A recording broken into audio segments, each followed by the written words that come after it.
بسم اللہ الرحمن الرحیم۔ السلام علیکم ایوری ون۔ تو کیسے ہیں آپ سب لوگ؟ امید ہے کہ آپ سب ٹھیک ہوں گے اور آپ کی دعاؤں سے الحمدللہ میں بھی ٹھیک ہوں، اور بہت شکریہ میرے آنے والے نیو سبسکرائبر کا۔ اسی طرح مجھے ڈھیر سارا پیار دیتے رہیں تاکہ میں اچھا کام کر سکوں اور آپ کے اچھی سٹوریز آپ کے لیے لاتی رہوں۔ تو شروع کر لیتے ہیں آج کی سٹوری۔ گرمیوں کا لمبا دن تھا، گاؤں کی گلیاں سنسان تھیں اور امیر کا پہلا روزہ تھا۔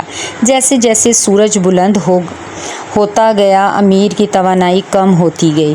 پیاس کی شدت اور بھوک نے اسے بے چین کر دیا، مگر اسے ابو کی سنائی ہوئی وہ کہانیاں یاد آئیں جن میں نبی اکرم صلی اللہ علیہ وآلہ وسلم اور صحابہ کرام کے صبر و استقامت کا ذکر تھا۔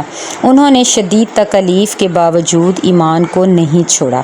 اپنے دل کو بہلانے کے لیے امیر نے وہ صورتیں دہرانی شروع کیں جو اسے یاد تھیں۔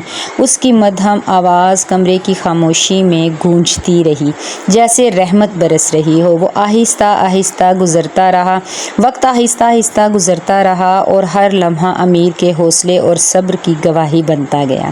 سورج ڈھلنے لگا تو محلے والے کھانے پینے کی چیزیں لے کر ایک دوسرے کے پاس آنے لگے، خوشیاں بانٹنے لگے۔ امیر کے ابو نے اسے کہا، روزہ صرف بھوکا پیاسا رہنے کا نام نہیں بلکہ صبر اور دوسروں کے لیے احساس رکھنے کا سبق ہے۔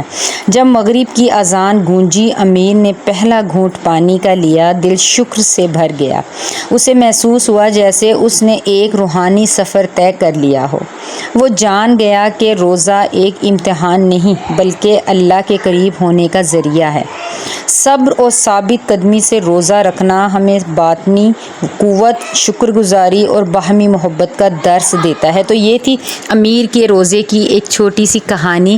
اللہ تعالی ہم سب کو بھی زیادہ سے زیادہ عبادت کرنے کی توفیق عطا فرمائے۔ اور اگر آپ کو میری یہ سٹوری اچھی لگی تو جلدی سے پیارا سا تھمز اپ دیجیے۔ میں ملوں گی آپ سے دوبارہ کسی اور اچھی سی سٹوری کے ساتھ۔ تب تک کے لیے اپنا رکھیے گا ڈھیر سارا خیال۔ اپنی بہن کو دیجیے اجازت۔ اللہ حافظ۔